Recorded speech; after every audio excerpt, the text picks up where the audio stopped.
Assalamualaikum everyone, this is Etisham. Welcome back to another lecture of fractions. आज हम लोग शुरू करेंगे वर्ड प्रॉब्लम्स। वर्ड प्रॉब्लम्स में कुछ ऐसे कॉन्सेप्ट्स हैं जो आप लोगों को पहले पता होने चाहिए, which you studied in the previous term as well. अगर आप लोगों ने इक्वेशंस पढ़ी हुई हैं तो उसमें एलजेब्रा में आप लोगों ने ये पढ़ा होगा कि एक इक्वेशन को किस तरह सॉल्व करते हैं।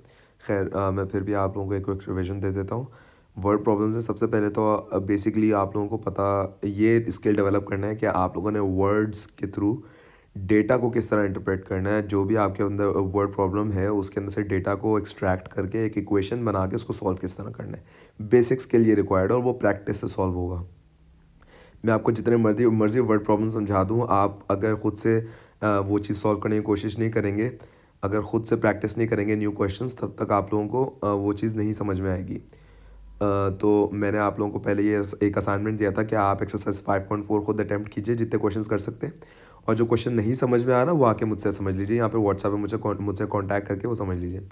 लेकिन इसके अलावा मैं I wanted to you to have an extra resource, तो इस वजह से मैं एग्जाम्पल क्वेश्चंस करवा रहा हूँ। वो क्वेश्चंस जो एक्सरसाइज 5.4 में नहीं है लेकिन सिमिलर क्वेश्चंस हैं, ठीक है। वो मैं एग्जाम्पल क्वेश्चंस आप लोगों को करवाऊंगा ताकि आप लोगों को एक आइडिया हो जाए कि वर्ड प्रॉब्लम्स को सॉल्व करने का एक तरीका क्या होता है, ठीक है। जो भी कॉन्सेप्ट्स यूज़ होंगे वर्ड प्रॉब्लम्स में वो आप लोगों ने पहले से किए हुए, फ्रैक्शंस की एडिशन, सब्ट्रैक्शन, मल्टीप्लिकेशन और डिवीजन आप लोगों ने पहले से की हुई है। उसके अलावा आप लोगों ने डेसिमल्स की भी एडिशन, सब्ट्रैक्शन, मल्टीप्लिकेशन और डिवीजन की हुई है। तो बेसिकली ये वाले सारे कॉन्सेप्ट्स अप्लाई होंगे एक्सरसाइज 5.4 में भी। एक दो चीज़ें एक्स्ट्रा हैं लेकिन वो एक्स्ट्रा चीज़ें आप लोगों ने पहले पढ़ी हुई हैं। एक्सरसाइज 3.3 में या आई थिंक 3.5 में, बेसिकली चैप्टर 3 में आप लोगों ने वो चीज़ें पढ़ी हुई हैं, which is solving equations using algebra, ठीक है। तो अभी हम उन चीज़ों को कंबाइन करके वर्ड प्रॉब्लम सॉल्व करते हैं, एग्जाम्पल क्वेश्चंस करते हैं, ठीक है। उससे पहले मैं आप लोग को एक चीज़ बता दूं कि जब भी आप इक्वेशन सॉल्व करेंगे तो आप लोग को पता होना चाहिए कि कोई भी साइन का ऑपोजिट क्या होता है। अगर एडिशन की बात करूं प्लस की, तो प्लस का ऑपोजिट होता है माइनस, ठीक है, और माइनस का ऑपोजिट होता है प्लस। इसी तरह हमारे पास डिवाइड का जो ऑपोजिट होता है वो होता है मल्टीप्लिकेशन, और मल्टीप्लिकेशन का जो ऑपोजिट होता है वो होता है डिवाइड, ठीक है। और उसके अलावा अगर आपके पास वर्ड प्रॉब्लम में कोई ऐसा नंबर है, कोई ऐसी वैल्यू है जो अननोन है, जो आपने फाइंड आउट करनी है, तो उसको आप अज्यूम करेंगे कि वो एक्स है, ठीक है। आप उसको एक्स का नाम दे देंगे और एक्स को रख के उसकी जगह सॉल्व करेंगे, ठीक है। अब शुरू करते हैं एग्जाम्पल क्वेश्चंस। तो जो फर्स्ट एग्जाम्पल क्वेश्चन है उसमें लिखा हुआ है फाइंड 3/4 ऑफ 16। ऑफ का मतलब आप सबको पता है, आप लोग पहले भी ये क्वेश्चन सॉल्व कर चुके हैं फ्रैक्शंस में। ऑफ का मतलब मल्टीप्लिकेशन होता है। So this is quite simple, 3/4 multiplied by 16। तो मल्टीप्लिकेशन में आपको मैंने सबसे पहली चीज़ क्या बताई थी कि आप सबसे पहले कैंसिलेशन करते हैं, ठीक है, सिंप्लीफाई करते हैं। सिंप्लीफाई में आप टेबल पढ़ते हैं, देखते हैं कौन सा न्यूमरेटर, कोई भी एक न्यूमरेटर किसी एक डिनोमिनेटर के साथ कैंसिल हो रहा है, नहीं हो रहा। इसके अंदर हमारे पास 4 कैंसिल हो रहा है 16 के साथ, तो 4 1 4, 4 4 16। तो मेरे पास बाकी क्या रह गया, 3/1 इंटू 4/1। अच्छा, 1 इंटू 1 1 होता है, तो नीचे डिनोमिनेटर लिखने की ज़रूरत नहीं है। तो 3 अगर 4 से मल्टीप्लाई करेंगे तो हमारे पास आंसर क्या आएगा, 12, ठीक है। अच्छा, ये तो हो गया हमारा पहला पार्ट। सेकेंड पार्ट भी हमारे पास सिमिलर है इसके अंदर, लेकिन फ्रैक्शन की जगह डेसिमल यूज़ हुआ हुआ, 0.25 ऑफ 13। तो इसका मतलब ये है 0.25 मल्टीप्लाइड बाय 13। ये भी बहुत सिंपल है, इसके अंदर आपको सिर्फ मल्टीप्लिकेशन करना है, और वो भी डेसिमल का, वो मैं आपको पहले बता चुका हूँ किस तरह करना है। आपने सबसे पहले तो ये लिख लिया मैंने, उसके बाद नीचे 13 से मल्टीप्लाई रहा था 13 लिख लिया। तो आप लोगों ने करना क्या है, डेसिमल, जो भी डेसिमल के बाद नंबर्स है ना वो काउंट कर लेने। इसमें डेसिमल के बाद 1 2 नंबर्स हैं, मैं यहाँ पे 2 साइड पे हल्का छोटा सा लिख लूँगा, ठीक है। और इसके अंदर मेरे पास कोई डेसिमल नहीं है तो यहाँ पे और नहीं हो सकता। तो टोटल नंबर्स जो डेसिमल के बाद है वो मेरे पास 2 है, ठीक है। तो अब मैं मल्टीप्लाई करना शुरू करूँगा। तो 3 5 ज़ा 15, 3 1 ज़ा 3, 3 2 ज़ा 6, 6 + 1 7। उसके बाद फिर मेरे पास 25 आ जाएगा। इन दोनों को मैं ऐड करूँगा तो मेरे पास बनेगा 5 12, 1 कैरी आ जाएगा इधर 13, ठीक है। अच्छा, 2 प्लेसेस के बाद डेसिमल लगना था, तो डेसिमल मेरे पास 1 2 के बाद लगेगा, यहाँ पे आ जाएगा। तो मेरे पास इस क्वेश्चन का आंसर क्या आ जाएगा, 3.25। अच्छा, ये दोनों क्वेश्चंस बहुत सिंपल थे, ठीक है। जैसे जैसे हम प्रोग्रेस करते जाएंगे वैसे वैसे हमारे जो क्वेश्चंस है वो थोड़े से ज़्यादा कॉम्प्लिकेटेड होते जाएंगे, और वर्ड प्रॉब्लम्स में आप लोग को पता चलेगा किस तरह सॉल्व करते हैं। अच्छा ये थोड़ा सा कॉम्प्लिकेटेड इसलिए क्योंकि आप लोगों को इसके अंदर पुराने कॉन्सेप्ट अप्लाई करने हैं जो आप लोगों ने पहले पढ़े हुए हैं और वो शायद आपको याद ना हो। ठीक है, तो मैं आप लोगों को एक्सप्लेन कर दूंगा कि इसको किस तरह सॉल्व करना है। ठीक है, इन्होंने लिखा हुआ है if 3/4 of a number, sorry 3/4 of a number, ठीक है 3/4 ऑफ अ नंबर, वो नंबर हम लोगों ने फाइंड करना है, फाइंड द नंबर। ठीक है, तो बेसिकली वो हमें नंबर पता नहीं है। मैंने आप लोगों को यहाँ पे बोला था कि इफ़ हमारे पास एक अननोन नंबर हो तो उसकी जगह आप क्या लिख लेंगे, एक्स लिख लेंगे। ठीक है, तो उन्होंने क्या लिखा हुआ है 3/4 ऑफ अ नंबर, और नंबर वो ढूंढना है हमें, हमें नहीं पता वो नंबर क्या है, तो उसकी जगह हम लोग एक्स लिखेंगे। तो ऑफ का मतलब मल्टीप्लाई होता है, तो 3/4 लिखेंगे हम लोग। इसको किसी और कलर से सॉल्व करते हैं ताकि थोड़ा डिस्टिंक्ट हो जाए। ठीक है, 3/4 लिखेंगे और ऑफ का मतलब मल्टीप्लाई होता है, और एक्स हमें नंबर हमें पता नहीं है। ठीक है, तो नंबर की जगह हम लोग अज्यूम कर लेंगे कि वो एक्स है। ठीक है, इज़ 15, मतलब जब हमें इन दोनों को मल्टीप्लाई करेंगे आपस में तो इसका आंसर क्या आएगा हमारे पास, 15 आएगा। ठीक है, तो उसका जो इसकी जो वैल्यू आएगी वो 15 आएगी। तो वैल्यू हमेशा जो हमारे पास इस मल्टीप्लाई होकर आएगी वो क्या आएगी, 15 आएगी। तो उसकी उससे पहले हम लोग इक्वल्स टू लिखेंगे क्योंकि मल्टीप्लाई होने के बाद हमारे पास 15 आएगा। ठीक है, तो 3/4 मल्टीप्लाइड बाय एक्स करेंगे तो that will be equal to 15। ये मैंने यहाँ पे इक्वेशन लिख लिया। अब ये मेन काम होता है हमारे पास, इक्वेशन बनाना। जब हमारे पास इक्वेशन इस्टेब्लिश हो जाती है तो उसको सॉल्व करना हमारे लिए कंपैरेटिवली ईजी हो जाता है। अब हम लोगों ने क्या करना है, बेसिकली हम लोगों ने एक्स की वैल्यू फाइंड आउट करनी है। एक्स की वैल्यू फाइंड आउट करना बहुत सिंपल है। सिंपली करना क्या है, हम लोगों को एक्स को अकेले करना है। बेसिकली एक्स के अलावा जो भी कुछ है यहाँ पे, जैसे ये है यहाँ पे और भी कोई नंबर हो फॉर लेट्स सपोज, तो वो सारी चीज़ें हम लोगों ने इक्वल्स टू की दूसरी साइड पे लेके जानी है। इक्वल्स टू की दूसरी साइड पे हम लोग किस तरह लेके जाएंगे, मैंने यहाँ पे कुछ आप लोगों को पहले बताया था कि अगर डिवीजन का जो ऑपोजिट है वो है मल्टीप्लिकेशन, और मल्टीप्लिकेशन का जो ऑपोजिट है वो है डिवीजन। ठीक है, तो हम करेंगे क्या, हम जब 3/4 यहाँ पे मल्टीप्लाई हो रहा है, ठीक है, तो सबसे पहले तो मैं x को लिखूँगा, इधर 15 लिखूँगा। सॉरी 3/4 मेरे पास पहले था तो पहले आ जाएगा। ठीक है, उसको मैं 15 अपनी जगह पे लिखूँगा, और 3/4 जब मेरे पास यहाँ पे मल्टीप्लाई हो रहा था तो यहाँ पे आके मेरे पास उसका ऑपोजिट साइन आ जाएगा। मल्टीप्लाई का ऑपोजिट क्या होता है, डिवाइड। आई एम सॉरी, इसको जो है हम लोग ऑपोजिट साइड पे लिखेंगे। 15 3/4 मेरे पास यहाँ पे आ जाएगा। यहाँ पे मेरे पास 3/4 क्या हो रहा था, मल्टीप्लाई हो रहा था, तो यहाँ पे आके मेरे पास क्या हो जाएगा, अच्छा ये जो भी हम लोग ट्रांसफर करेंगे वो राइट हैंड साइड पे शिफ्ट होता जाएगा। ठीक है, यहाँ पे मेरे पास मल्टीप्लाई हो रहा था तो वहाँ पे आके मेरे पास क्या हो जाएगा, डिवाइड हो जाएगा, ऑपोजिट हो जाएगा साइन। ठीक है, अब आप 15 डिवाइडेड बाय 3/4 इजीली कर सकते हैं। आप लोगों को पता है डिवीजन फ्रैक्शंस की किस तरह करते हैं। सबसे पहले आप क्या करेंगे, एक्स लिखेंगे, इक्वल्स टू लिखेंगे। ठीक है, और 15 डिवाइडेड बाय 3/4 क्या करते हैं हम लोग, फ्रैक्शन को जब डिवाइड कर रहे थे तो सबसे पहले डिवाइड साइन को हम लोग चेंज करते हैं मल्टीप्लाई में, और फ्रैक्शन को हम लोग कर देते हैं फ्लिप। इसके बाद हमारे पास सिंप्लीफिकेशन होती है फ्रैक्शंस की। 3 1 ज़ा 3, 3 5 ज़ा 15। तो मेरे पास पीछे क्या रह गया, पीछे हमारे पास रह गया x इज इक्वल्स टू 5/4। ठीक है, अब 5/4 मेरे पास क्या हो जाता है, 20। तो मेरे पास जो फाइनल वैल्यू आ रही है x की वो आ रही है 20। तो ये मेरे पास आंसर आ जाएगा। इस तरह के क्वेश्चन सॉल्व होते हैं। जो चीज़ आपको नहीं पता उसको आप अज्यूम करें कि x है। ठीक है, और जो उसका आंसर आ रहा है उसको इक्वल्स टू के बाद लिखिए, और जो नंबर फाइंड आउट करना है, बेसिकली जो आपका क्वेश्चन का जो फाइनल आंसर होगा वो आपके नंबर की वैल्यू होगी। ठीक है, वो जो x आपने लिखा हुआ है उसकी वैल्यू होगी, और उसकी वैल्यू मेरे पास क्या आ रही है, x इज इक्वल्स टू 20। ये हमारे पास फाइनल आंसर होगा। ठीक है, now moving on to the next question, example number 2। Example number 2 जो है हमारे पास वही अगेन थोड़ी सी ट्रिकी हो जाती है, वो भी हम लोग पढ़ते हैं, बहुत आसान है, ज़्यादा मुश्किल नहीं है। ठीक है, सम ऑफ टू फ्रैक्शंस, मतलब अगर हमारे पास दो फ्रैक्शंस हैं तो उनकी अगर उनको ऐड करेंगे तो हमारे पास उसकी वैल्यू आएगी 7 होल 3/4। ठीक है, ऐड करने के बाद, सही है, तो ऐड करने के बाद जो भी ऑपरेशन होता है उसको करने के बाद जो भी वैल्यू आती है वो इक्वल्स टू के बाद आती है।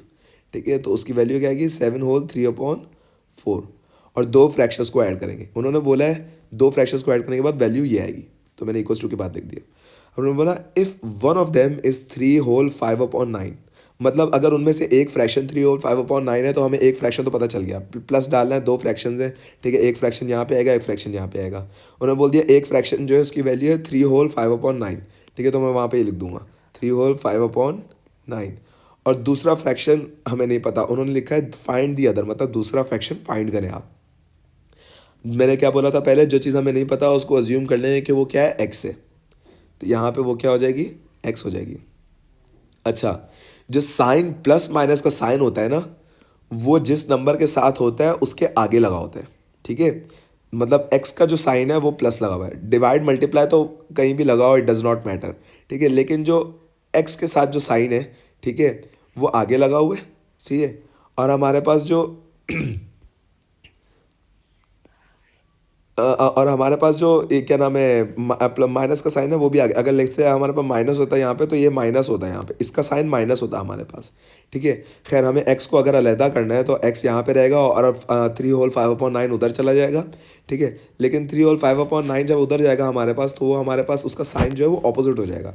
इसके आगे अगर कुछ नहीं लगा हुआ तो इसके आगे क्या मतलब है, क्या लगा हुआ है, प्लस लगा हुआ है, तो वो उधर जाके ऑपोजिट साइन क्या हो जाएगा, माइनस हो जाएगा, ठीक है। तो मेरे पास यहाँ पे क्या आएगा, एक्स, ठीक है, 7/3/4, ठीक है। और फिर हमारे पास माइनस आ जाएगा और 3/5/9। मैंने आप लोगों को बोला था फ्रैक्शंस का जो होल नंबर्स का हमारे पास एडिशन सब्ट्रैक्शन होता है वो आप लोगों को मैंने पहले समझाया था, बहुत आसान होता है। होल नंबर्स को अलग अलग ऐड और सब्ट्रैक्ट कर ले और फ्रैक्शंस को अलग ऐड और सब्ट्रैक्ट कर ले, तो हम लोग उसी तरीके से करेंगे, ठीक है। होल नंबर्स को अलग कर लेते हैं, 7-3, ठीक है, और फ्रैक्शंस को अलग कर लेते हैं, बीच में प्लस डाल देते हैं दोनों के, ठीक है। 3/4 - 5/9, ठीक है। तो फ्रैक्शंस को ऐड सब्ट्रैक्ट करने का सबसे पहला स्टेप क्या होता है मेरे पास, अच्छा सबसे पहले तो 7 - 3 करेंगे जो यहाँ पे हो रहा है, ठीक है, होल नंबर्स का, उसका आंसर क्या आएगा मेरे पास, 4 होल आ जाएगा, ठीक है। और उसके बाद मेरे पास यहाँ पे प्लस आ जाएगा, जो क्योंकि हम लोग होल नंबर्स अलग कर लिया और फ्रैक्शंस, होल नंबर्स अलग कर लिए और फ्रैक्शंस अलग कर लिए मैंने, तो बीच में हम लोग प्लस डालते हैं, ठीक है। तो हमारे पास ये जो सब्ट्रैक्शन हो रहा है, एडिशन सब्ट्रैक्शन में सबसे पहले हम लोग एलसीएम लेते हैं। एलसीएम इसका आएगा 36 एलसीएम आएगा इसके, ठीक है। तो 36 को हम लोग जो है डिनोमिनेटर्स को दोनों को सेम करेंगे, ठीक है। वो किस तरह करेंगे, हम लोग इसको मल्टीप्लाई करेंगे हम लोग 9 से, तो हमारे पास नीचे 36 आ जाएगा, तो ऊपर भी 9 से करेंगे, ठीक है। और इसको हम लोग मल्टीप्लाई करेंगे 9 को 4 से, तो हमारे पास नीचे 36 आ जाएगा, तो ऊपर भी हम लोग 4 से मल्टीप्लाई करेंगे, ठीक है। तो अब ये मेरे पास क्या बन जाएगा, x = 4 होल, और फिर हमारे पास फ्रैक्शन की सब्ट्रैक्शन होगी। 3 × 9 क्या होता है, 27 / 36, माइनस 5 × 4 क्या होता है, 36। मेरे पास ये फाइनल क्या आया, x = 4 होल, 27 - 20 क्या होता है मेरे पास, 7 और नीचे हमारे पास डिनोमिनेटर सेम रहेगा, ठीक है। अगर हम लोग देखेंगे कि हमारे पास फर्दर ये वाला फ्रैक्शन सिंप्लीफाई हो सकता है कि नहीं हो सकता, क्योंकि हमारे पास 7 प्राइम नंबर है और 36 देखते हैं, 36 हमारे पास 7 के टेबल में नहीं आता, आता कि नहीं आता, नहीं आता, तो हमारे पास ये फर्दर सिंप्लीफाई नहीं हो सकता। तो ये हमारे पास क्या होगा, इस क्वेश्चन का आंसर होगा, ठीक है, क्योंकि x की वैल्यू फाइंड आउट करनी थी, x की वैल्यू फाइंड आउट कर लिया हम लोगों ने, तो हमारे पास आंसर होगा। अच्छा, क्योंकि मेरे पास यहाँ पे स्पेस कम है तो इस वजह से मैं नेक्स्ट लाइन में स्टेप्स नहीं कर रहा, जो भी स्टेप है मेरे पास वो मेरे पास जो एरो है उससे सेपरेट हुआ हुआ है, ये एक स्टेप है और एरो के बाद मेरे पास नेक्स्ट स्टेप है, और फिर उसके बाद यहाँ पे मेरे पास एरो लगना चाहिए असूलन, उसके बाद मेरे पास यहाँ पे नेक्स्ट स्टेप है, उसके बाद मेरे पास यहाँ पे नेक्स्ट स्टेप है, एंड देन दिस, और एंड में मेरे पास ये आएगा।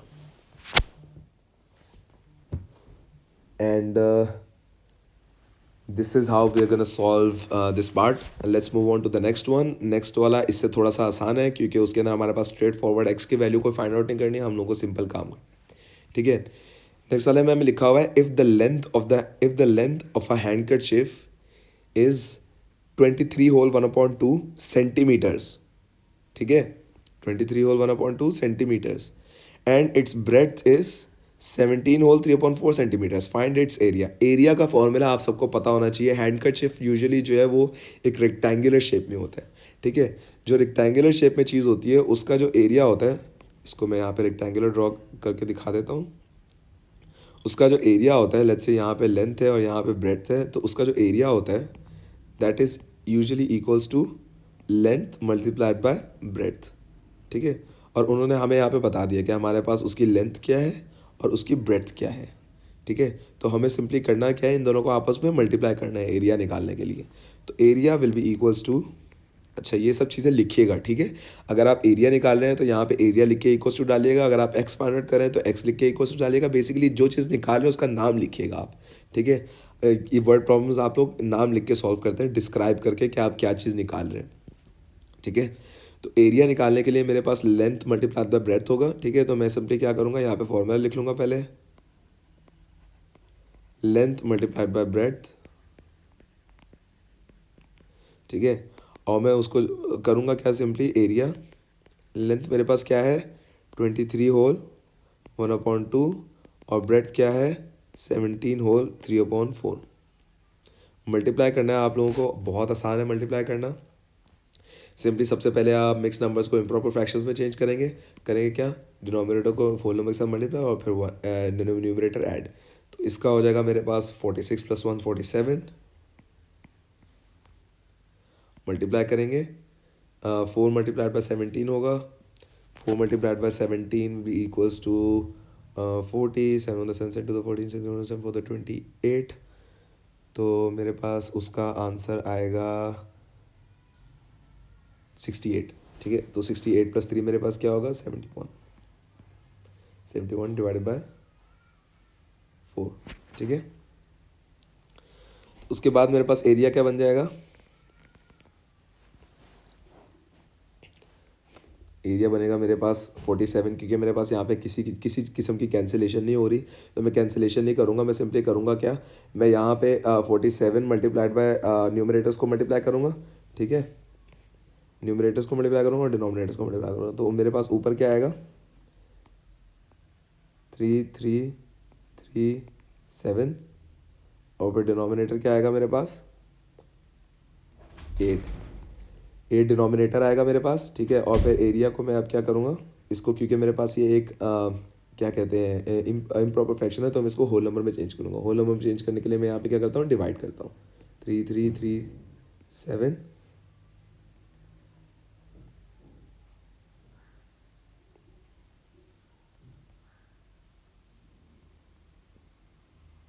ठीक है।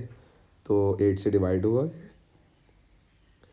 तो 8 का टेबल डिसाइड करेंगे, 8 1 ज़ा 8, 8 2 ज़ा 8 3 ज़ा 24, 8 4 ज़ा 32, 1 आएगा। यहाँ पे मेरे पास 13 आ जाएगा, 8 1 ज़ा 8,